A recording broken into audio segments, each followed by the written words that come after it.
Shalom sahabat Aku dan Dia, apa kabar Anda hari ini? Saya Anis Priambodo kembali menjumpai Anda masih dalam topik Roh Kudus dan Pekerjaannya. Doa dan harapan saya Anda diberkati melalui acara ini dan selamat mendengarkan. Sahabat Aku dan Dia, pada perjumpaan yang lalu saya sudah menguraikan tentang Roh Kudus sebagai pribadi ketiga dalam Allah Tritunggal dengan bukti-bukti berdasarkan ayat-ayat dari kitab suci, baik Perjanjian Lama maupun Perjanjian Baru. Bukti yang menunjukkan bahwa Roh Kudus adalah Allah. Sekarang saya ingin melanjutkan tentang peran Roh Kudus dalam hidup manusia pada zaman para hakim dan para nabi atau para rasul, baik dalam Perjanjian Lama maupun Perjanjian Baru. Bila Roh Allah menguasai orang-orang tertentu yang dipilih atau ditentukan oleh Allah untuk memiliki keahlian tertentu atau diberi tugas khusus.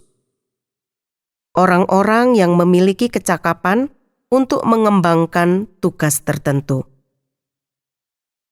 Roh Kudus berperan memberikan keahlian. Keluaran 31 ayat 2-6. Lihat, telah kutunjuk Bezaleel bin Uri bin Hur dari suku Yehuda, dan telah kupenuhi dia dengan roh Allah, dengan keahlian dan pengertian dan pengetahuan, dalam segala macam pekerjaan, untuk membuat berbagai rancangan, supaya dikerjakan dari emas, perak, dan tembaga, untuk mengasah batu permata supaya ditatah, untuk mengukir kayu, dan untuk bekerja dalam segala macam pekerjaan. Juga aku telah menetapkan di sampingnya Aholiab bin Ahisamach dari suku Dan. Dalam hati setiap orang ahli telah kuberikan keahlian. Haruslah mereka membuat segala apa yang kuperintahkan kepadamu. Allah memberikan keahlian secara khusus pada orang-orang tertentu untuk melakukan tugas yang Allah berikan. Pada zaman hakim-hakim, Roh Allah memenuhi orang-orang tertentu untuk melakukan tugas kepemimpinan. Sebab pada masa hakim-hakim, bangsa Israel sering diserang dan ditaklukkan oleh bangsa lain. Ketika bangsa Israel berseru kepada Tuhan agar diselamatkan, maka Tuhan membangkitkan Otniel menjadi pemimpin untuk melawan Raja Aram Mesopotamia, Kushan Rishathaim. Hakim-hakim pasal 3 ayat 10. Roh Tuhan menghinggapi dia dan ia menghakimi orang Israel. Ia maju berperang, lalu Tuhan menyerahkan Kushan Rishathaim, Raja Aram, ke dalam tangannya, sehingga ia mengalahkan Kushan Rishathaim. Pada saat dijajah oleh orang Midian, Allah memanggil Gideon untuk memimpin bangsa Israel melawan orang Midian. Gideon menyadari kelemahan yang ada pada dirinya, maka ia berkata di dalam Hakim-hakim pasal 6 ayat 15, tetapi jawabnya kepadanya, "Ah Tuhanku, dengan apakah akan kuselamatkan orang Israel? Ketahuilah, kaumku adalah yang paling kecil di antara suku Manasye, dan aku pun seorang yang paling muda di antara kaum keluargaku." Namun ketika roh Tuhan menguasai Gideon di dalam Hakim-hakim 6 ayat 34, dikatakan, pada waktu itu roh Tuhan menguasai Gideon. Allah sering menggunakan siapapun yang lemah, tidak sanggup dan tidak cakap. Ketika orang-orang yang merasa lemah dan tidak mampu dipenuhi oleh roh Tuhan, maka mereka akan menjadi pemimpin yang luar biasa. Kemudian Roh Kudus juga memberikan kekuatan badani. Dalam Perjanjian Lama yang sangat terkenal memiliki kekuatan badani adalah Simson. Hakim-hakim pasal 14 ayat yang ke-6. Pada waktu itu berkuasalah roh Tuhan atas dia sehingga singa itu dicabiknya seperti orang mencabik anak kambing, tanpa apa-apa di tangannya. Tetapi tidak diceritakannya kepada ayahnya atau ibunya apa yang dilakukannya. Simson dapat mengalahkan singa dengan mudah karena Roh Tuhan menguasainya.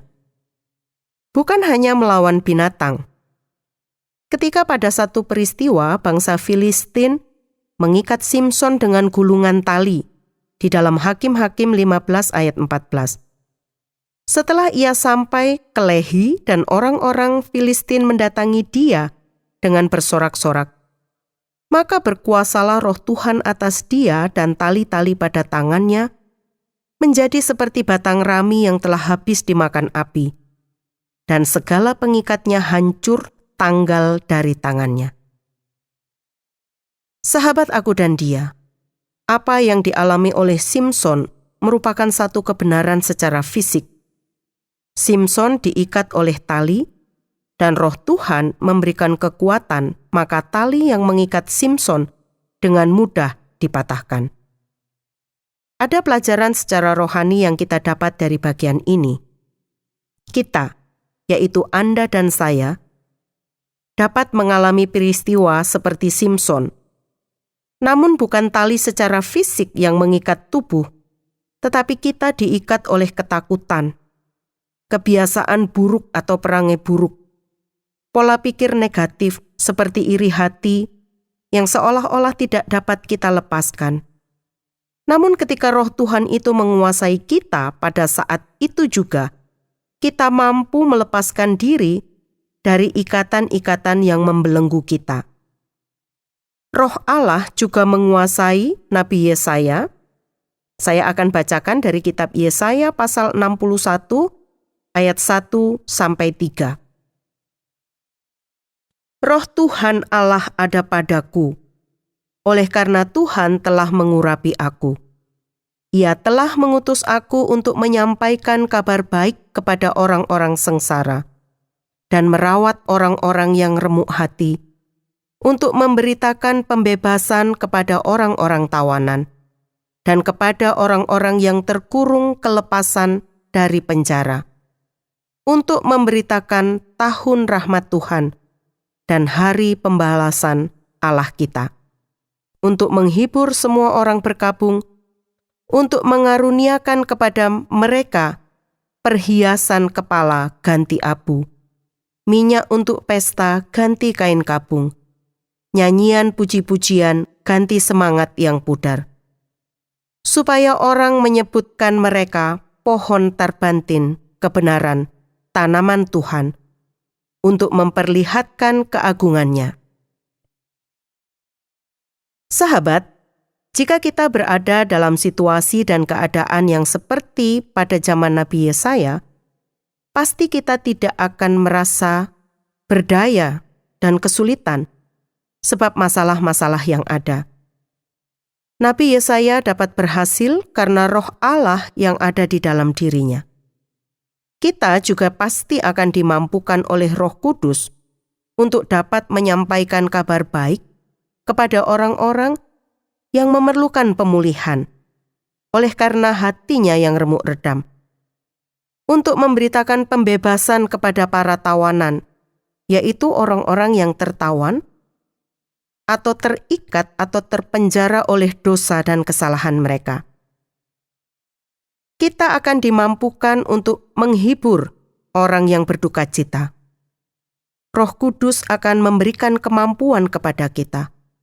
Roh Allah itu juga yang mengilhami para nabi untuk memberitakan janji Allah kepada bangsa Israel, bahwa Allah membuat perjanjian dengan umatnya. Yeremia pasal 31 ayat 33. Tetapi beginilah perjanjian yang kuadakan dengan kaum Israel sesudah waktu itu. Demikianlah firman Tuhan. Aku akan menaruh Tauratku dalam batin mereka dan menuliskannya dalam hati mereka. Maka aku akan menjadi Allah mereka dan mereka akan menjadi umatku. Janji Allah ini diperjelas di dalam Yehezkiel pasal 36 ayat 26 sampai 27. Kamu akan kuberikan hati yang baru dan roh yang baru di dalam batinmu, dan aku akan menjauhkan dari tubuhmu hati yang keras dan kuberikan kepadamu hati yang taat. Rohku akan kuberikan diam di dalam batinmu, dan aku akan membuat kamu hidup menurut segala ketetapanku, dan tetap berpegang pada peraturan-peraturanku dan melakukannya. Allah akan menaruh rohnya di dalam diri kita, itu berarti Allah akan mengubah hati kita, sehingga kita menjadi penurut-penurut Allah, mengikuti perintah dan memegang hukum-hukumnya. Roh Allah akan menggerakkan kita.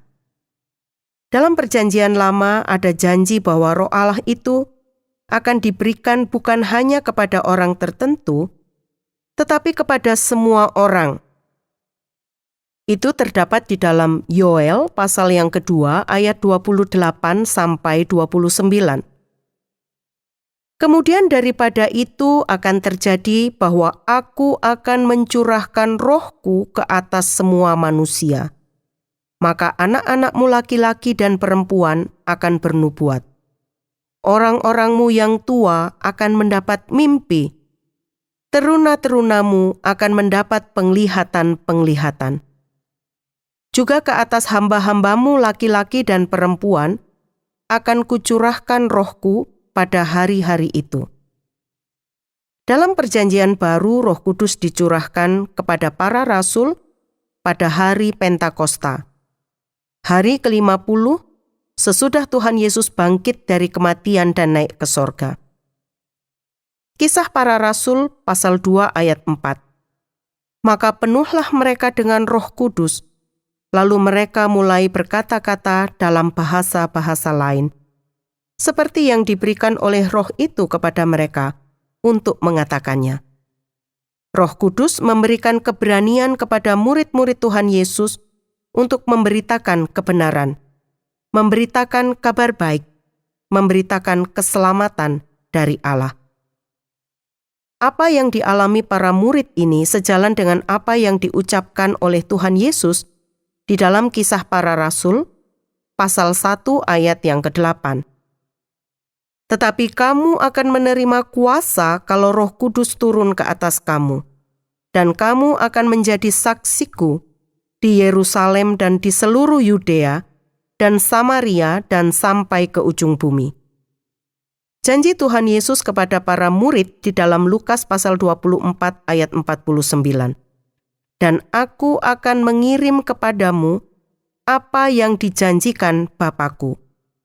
Tetapi kamu harus tinggal di dalam kota ini sampai kamu diperlengkapi dengan kekuasaan dari tempat tinggi.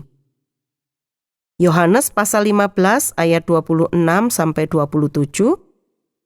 Jikalau penghibur yang akan kuutus dari Bapa datang, yaitu roh kebenaran yang keluar dari Bapa, ia akan bersaksi tentang aku.